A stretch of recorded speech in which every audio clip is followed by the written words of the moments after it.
Good morning guys. എന്നും രാവിലെ ഞാൻ എണീക്കും എൻ്റെ ആദ്യത്തെ ചിന്ത ഇന്ന് കുറച്ച് പ്രൊഡക്റ്റീവ് ആയിരിക്കണം എന്നാണ്. പക്ഷെ എന്ത് ചെയ്യാനാ, ആ ചിന്തയിൽ തന്നെ ഞാൻ അലാം മ്യൂട്ടാക്കി വെച്ച് വീണ്ടും കിടന്നുറങ്ങും. അങ്ങനെ ഇന്ന് സൺഡേ ആണ്. ഇന്ന് എഴുന്നേറ്റിരിക്കുന്ന സമയം നോക്കിയേ 10:50. ഇന്ന് നമ്മുടെ ഇന്ന് കണക്കിന് കിട്ടും. ഇന്ന് സൺഡേ ആയിട്ട് വീട്ടിൽ എന്തായിരിക്കും, ചിക്കൻ ആയിരിക്കുമോ, ബീഫ് ആയിരിക്കോ, ഫിഷ് ആയിരിക്കോ എന്നുള്ള ചിന്തയിലാണ് ഞാൻ ഈ റെഡി ആവണത് തന്നെ. അങ്ങനെ എല്ലാം കഴിഞ്ഞ് വെളിയിൽ വന്നപ്പോൾ ദാ മോൻ മുറ്റത്തൂടെ ഓടി കളിക്കുന്നു. അപ്പൊ നോക്കിയപ്പോൾ നമ്മുടെ പട്ടിക്കൂട്ടം മേളിലോട്ട് നോക്കിയിരിക്കുന്നു. എന്താണ് ഇന്ന്, ചിക്കനാണോ മീനാണോ ബീഫാണോ എന്നുള്ള ചിന്തയിലാണ് അവനും, എന്നെ പോലെ തന്നെ. അങ്ങനെ കുറച്ചേരം അവനെ അഴിച്ചു വിട്ടു, അവന്റെ കൂടെ കളിച്ചു.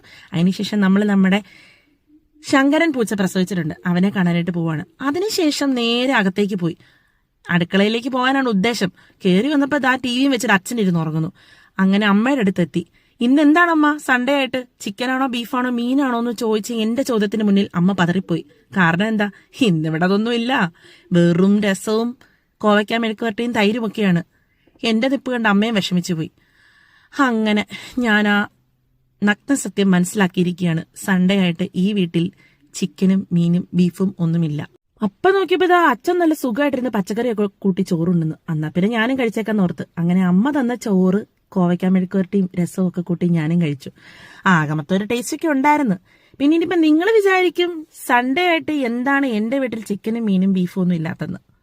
അതിന്റെ ഉത്തരം ഞാൻ അടുത്ത വീഡിയോയിൽ പറഞ്ഞാൽ പോരെ. അപ്പം അതുവരേക്കും ടാറ്റ ബൈ.